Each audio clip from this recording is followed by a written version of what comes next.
Good afternoon, students. Today we are going to study about the Bloom evaluation. Bloom evaluation क्या है? जैसे कि हम लोगों ने लास्ट वीडियो में भी पढ़ा है, meaning concept and need of lesson planning. Lesson planning का फर्स्ट पार्ट जिसमें हम लोगों ने मीनिंग कॉन्सेप्ट और नीड ऑफ लेसन प्लानिंग को कंप्लीट किया था। Now this video we will study about the different approaches and different types of lesson planning. इसमें हम लोग different approaches और lesson planning के different types के बारे में पढ़ेंगे। इन्हीं different types में Bloom evaluation जो कि सबसे ज़्यादा इस्तेमाल में सबसे ज़्यादा प्रयोग किए जाने वाला lesson planning का एक type है, इसके बारे में पढ़ेंगे। So let's start with Bloom evaluation. Here you see in your screen, आपको अपनी स्क्रीन पर दिख रहा होगा, there are different types of approaches of lesson planning. Lesson planning के कई एक different approaches होते हैं, जिसमें कि first approach जैसे कि अभी हम लोगों ने जान लिया the Bloom evaluation. The second one is Herbert approach. ठीक है। द नेक्स्ट वन इज, आप यहाँ पे भी देख सकते हैं, this is Herbert approach, this is Bloom evaluation, this is NCERT approach and RCEM approach. ये सारी जो अप्रोचेस हैं, ये चारों ही अप्रोचेस जो हैं वो बहुत ही ज़्यादा मोस्ट पॉपुलर अप्रोचेस में आती हैं। हम जो हैं लेसन प्लानिंग के अंतर्गत लेसन प्लानिंग में इन चारों अप्रोचेस के बारे में पढ़ेंगे। So today we will discuss about the Bloom evaluation.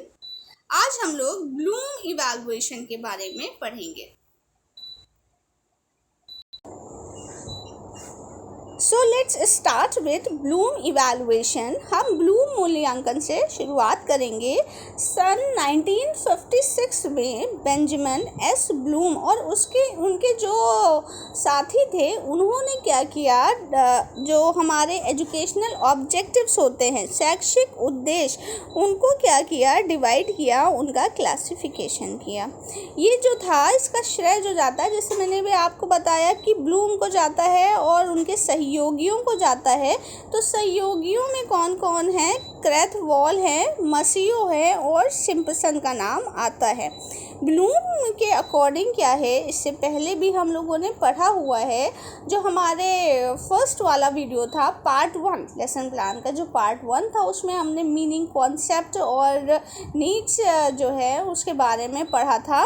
तो हमने ये चीज़ देखी थी कि जो हमारे ऑब्जेक्टिव्स हैं वो ना कि सिर्फ हमारे एम को डिसाइड करते हैं। जैसे हमने मान लीजिए एजुकेशनल ऑब्जेक्टिव बनाए, ऐसा नहीं है कि हम ऑब्जेक्टिव जो एजुकेशनल बनाएंगे, अपने जो ऑब्जेक्टिव जो बनाते हैं वो सिर्फ क्या करते हैं, हमको अपने गोल को अचीव करने में हेल्प करते हैं।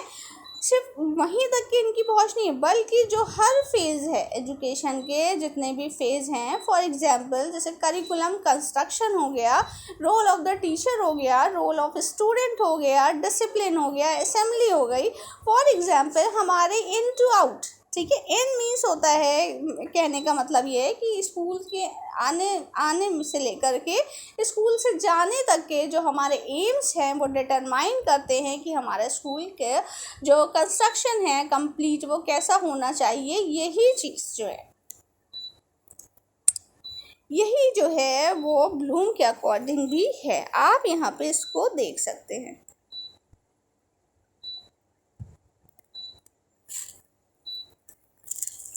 अगर हम देखें कि जैसे हमने कहा कि इन्होंने कौन से 3 मतलब जो एजुकेशनल जो वो हैं ऑब्जेक्टिव्स हैं, उनको किन 3 पार्ट्स में डिवाइड किया है। तो फर्स्ट पार्ट जो है हमारा संज्ञानात्मक क्षेत्र है, यानी कि कॉग्निटिव डोमेन है। ठीक है, इन्होंने 3 फील्ड में डिवाइड किया है। फर्स्ट ध्यान रखिएगा कॉग्निटिव डोमेन संज्ञानात्मक क्षेत्र है, सेकंड है हमारा भावात्मक क्षेत्र, ठीक है, अफेक्टिव डोमेन है, और हमारा थर्ड वन है क्रियात्मक डोमेन, क्रियात्मक क्षेत्र साइकोमोटर डोमेन। ठीक, ये 3 डोमेन पर क्या किया है, ब्लूम ने एजुकेशनल ऑब्जेक्टिव्स को डिवाइड किया है।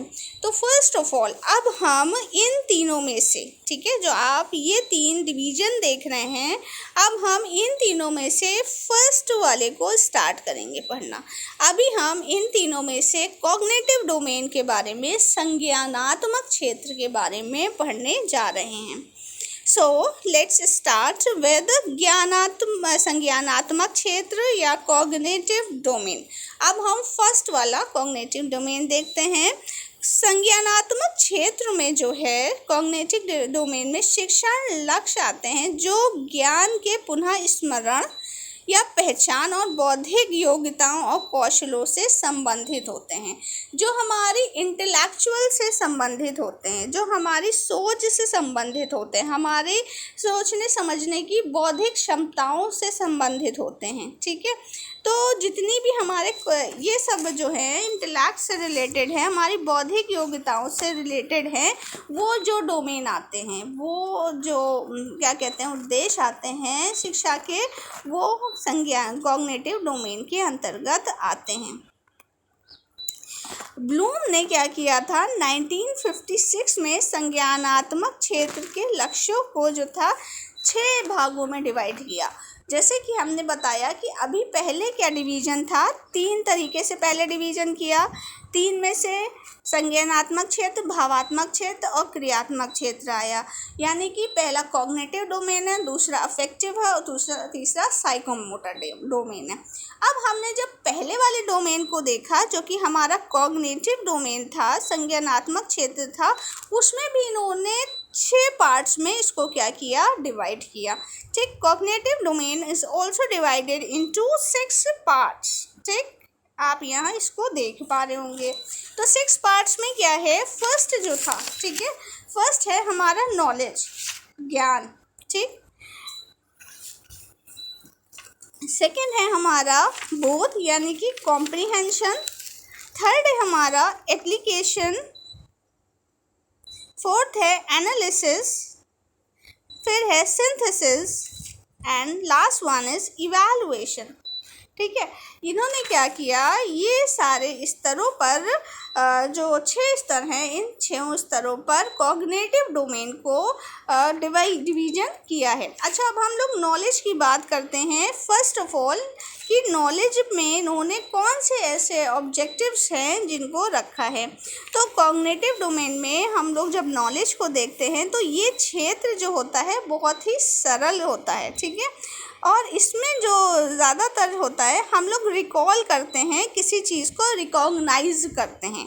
इस लेवल पर हम लोग रिकॉल और रिकॉग्नाइज करते हैं, यानी कि हम लोग किसी चीज़ को याद करते हैं। जैसे छोटे बच्चे होते हैं, जब छोटे बच्चों को कोई टेबल याद कराया जाता है तो वो बार बार उस टेबल को रिपीट करते हैं, रिकॉल करते हैं। क्रेमिंग, ठीक है, क्रेमिंग वर्ड भी इसमें आ सकता है। तो ये क्या है, जब हम लोग किसी चीज़ को रटते हैं, जब हम लोग किसी चीज़ को याद करते हैं, जब जैसे फॉर एग्जांपल टेबल्स हुए, किसी भी एयर को याद करना हुआ, ये सारी जो चीज़ें हैं वो हमारे नॉलेज लेवल पर आती हैं। ठीक, नेक्स्ट अब हम देखेंगे कॉम्प्रीहेंशन। ठीक, बोध स्तर क्या है। बोध स्तर जो है, इसमें कौन कौन से ऐसे जो हैं ऑब्जेक्टिव सम्मिलित किए जाते हैं। जैसे मैंने अभी आपको बताया कि नॉलेज में हम लोग क्या करते हैं, नॉलेज का संबंध किससे है, रिकॉल से है, रिकॉग्नाइजेशन से है। ठीक है, क्रेमिंग से है, रटने से है। ठीक है, इसमें क्या होता है, जब लेवल बढ़ता है, ये जो इस लेवल है, ठीक है, तो ये कैसे है, ये नीचे की ओर क्या हो रहा है, ये बढ़ रहा है। इसकी हम आपको संरचना फिर से एक मिनट बताते हैं। देखिए ये क्या हो रहा है, ये जो है ये नीचे की ओर बढ़ रहा है, यानी कि जो स्तर है, ठीक है, जो लेवल है पढ़ाई का ऐसे कह सकते हैं कि जो लेवल है वो बढ़ रहा है। सबसे पहला जो सबसे निचला हिस्सा है, ठीक है, ये लोअर लेवल पे ऐसे हैं, हम कह सकते हैं कि ये जो है ये लोअर लेवल है, ठीक है। और ये जो है इवैल्यूएशन पे जब हम आ जाते हैं तो ये हायर जो होता है वो हायर लेवल पे होता है ये, ठीक है। आपको ऐसे समझ में नहीं आ रहा होगा चाहे तो इससे लिख लेते हैं। मूल्यांकन जो है ये हायर लेवल है, ठीक, और नॉलेज जो है वो लोअर लेवल है, ठीक है। और ये जो है ये ऊपर से नीचे की ओर मैंने इसलिए एरो बनाया है कि पहले नॉलेज आएगा, फिर और इस बढ़ेगा जब स्तर तो कॉम्प्रिहेंशन पे आएगा बच्चा, फिर और स्तर बढ़ेगा तो एप्लीकेशन पे आएगा। तो हमने नॉलेज में देखा कि बच्चा रिकॉग्नाइजेशन, रिकॉल और क्रेमिंग पे बहुत जोर देता है, यानी कि उसके ऊपर उसको रटने पे बहुत ज़्यादा जोर दिया जाता है। The second one is understanding या कॉम्प्रिहेंशन भी हम इसे कहते हैं, बोध स्तर। इस स्तर पे जो बालक की होती है वो समझ विकसित की जाती है, किसी चीज़ के बारे में कॉन्सेप्ट जो होता है वो उसका क्या किया जाता है, विकसित किया जाता है। अच्छा, अगर हम लोग कॉन्सेप्ट की बात करते हैं तो कैसे कॉन्सेप्ट, कोई किसी चीज़ को हमने बच्चे को दिया और उसने क्या किया, उस चीज़ को रटा नहीं बल्कि समझा। जब उसकी इतनी समझ पैदा होगी किसी चीज़ पे, ठीक है, तो वो होता है हमारा बोध यानी कि कॉम्प्रिहेंशन स्तर।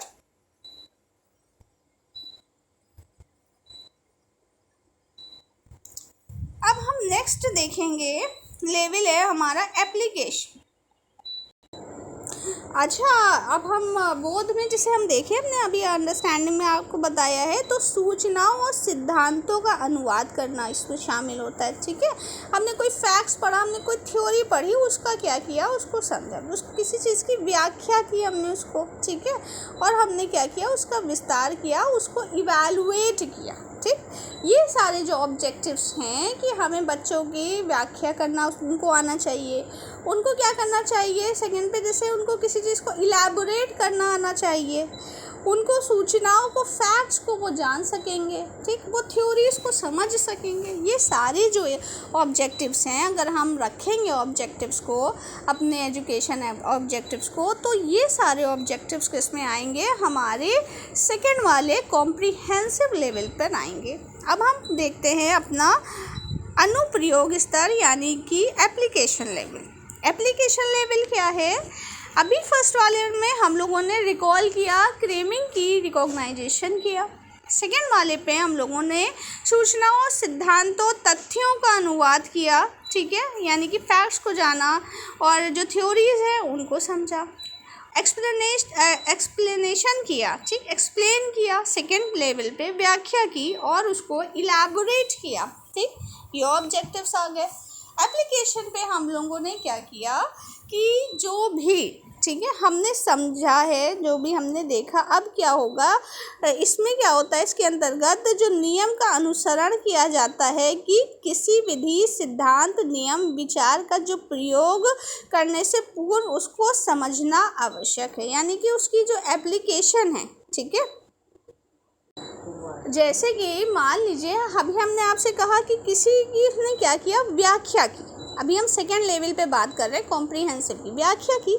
इस लेवल पर, एप्लीकेशन लेवल पे, हम ये चीज़ को समझ लेते हैं कि जब बच्चे ने समझ लिया, इस लेवल पे आते आते ये चीज़ ध्यान में आ जाती है कि अगर हम जब एप्लीकेशन लेवल का क्वेश्चन ऑब्जेक्टिव बनाते हैं अपने क्लास में जाने से पहले, लेसन प्लानिंग में हम लोग ऑब्जेक्टिव्स बनाते हैं, तो जब हम लोग क्लास में जाने से पहले वो ऑब्जेक्टिव बनाएंगे तो हम इस चीज़ को समझ लेंगे कि हमारे जो स्टूडेंट्स हैं अब क्या कर पाएंगे, इस जो समझा है वो इस लेवल पे पहुंच गए हैं कि अब उस चीज़ का वो क्या कर पाएंगे, अपनी रियल लाइफ में, अपनी वास्तविक परिस्थिति में क्या कर पाएंगे, उसका यूज़ कर पाएंगे। नेक्स्ट अब हम आते हैं अपना विश्लेषण पर, एनालिसिस पर, ठीक है। एनालिसिस में क्या होता है देखते हैं।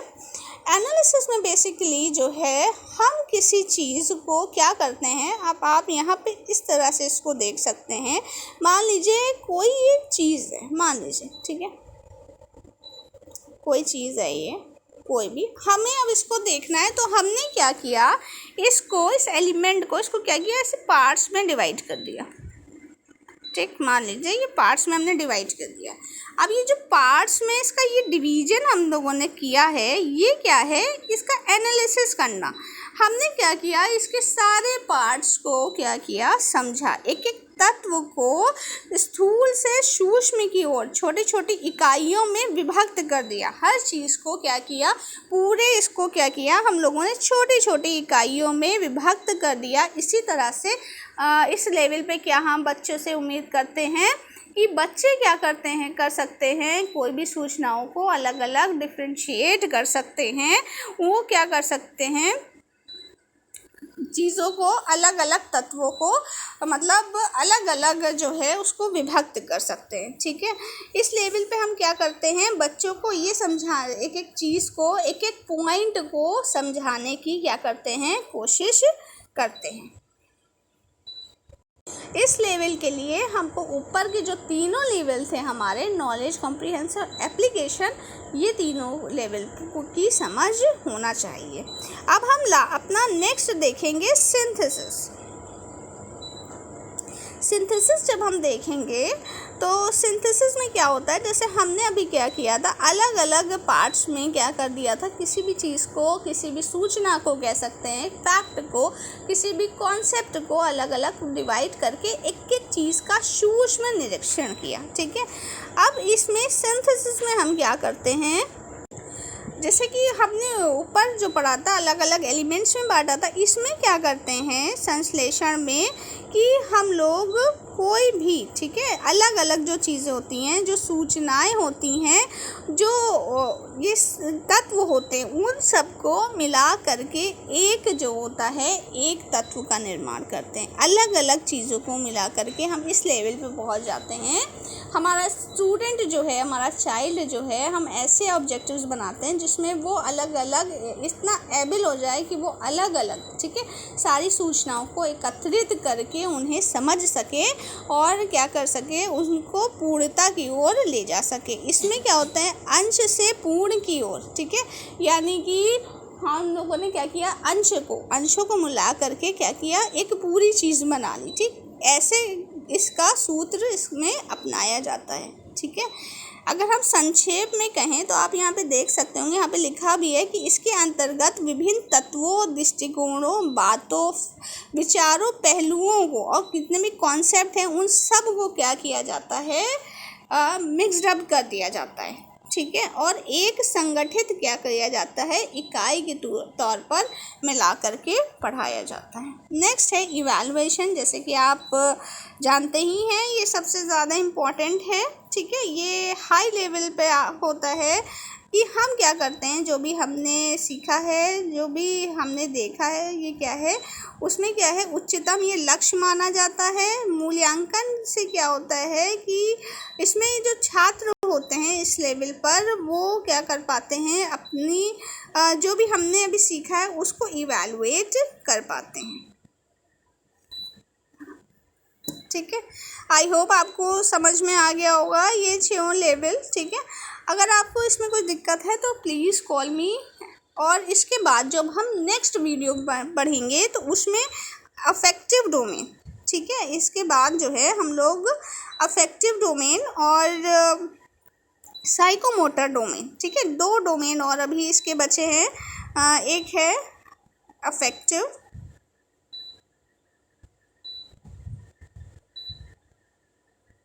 दूसरा है साइकोमोटर। ये दोनों डोमेन्स के बारे में हम वीडियो 2 में पढ़ेंगे। So please watch video 2 also. Thank you, good day, have a nice day.